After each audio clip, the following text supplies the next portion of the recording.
Alors Michel Kouyaté, comment devient-on réalisateur au Cameroun? Alors, c'est très compliqué. C'est une question compliquée. Sous d'autres cieux, la réponse serait évidente et même scientifique. Ici, c'est compliqué parce que on est plus dans un contexte d'auto-proclamation. Les gens s'auto-proclament, chacun se proclame réalisateur quand il sent, quand il pense qu'il est déjà réalisateur. Ouais.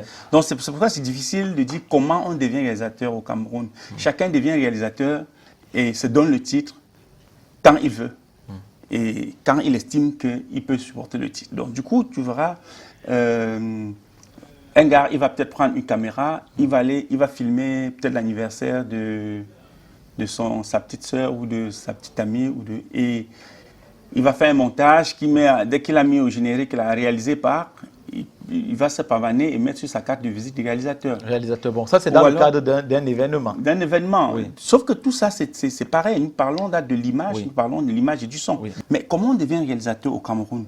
En général, on fait des films. C'est-à-dire qu'il n'y a pas, comment on appelle ça? Il n'y a pas, comme par exemple, chez les avocats. On sait comment on devient un avocat au Cameroun. Vous voyez, c'est écrit, c'est codé, on sait que tu sors de l'école, tu deviens avocat stagiaire, tu deviens ci, tu deviens ça. Je crois que même chez les journalistes, c'est fait. Il y a les sticks. Il y a les sticks. Et après, je crois qu'il y a un processus qui mène à la carte de presse qui vous confère le titre de journaliste. Mais je vous dis, jusqu'à présent, au Cameroun, pour ce qui est du cinéma, lorsqu'un gars a réalisé un court-métrage, il peut se faire appeler réalisateur. Il n'y a pas d'école de réalisation au Cameroun? Non, il n'existe pas d'école de réalisation nulle part au monde. On ne sort jamais de l'école étant réalisateur.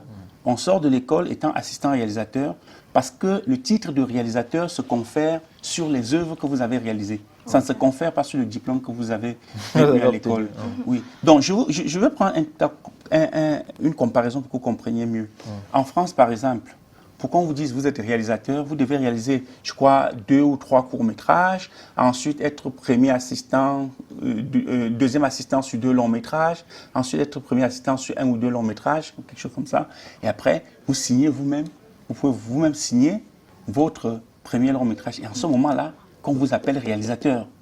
Vous voyez. Alors, mais si tu réalises un court-métrage, ça marche, c'est bien, ouais, tu te fais appeler réalisateur. Et tu as raison, parce qu'il n'y a pas de texte. Il n'y a pas de texte ou de loi qui t'interdit de te faire appeler comme ça. Mais de façon logique quand même, un réalisateur, c'est celui qui a fait un film qui marche, qui crève l'écran, qui est bien, qui est intéressant, que les gens apprécient, ou une émission, ou un magazine, ou un documentaire, voilà.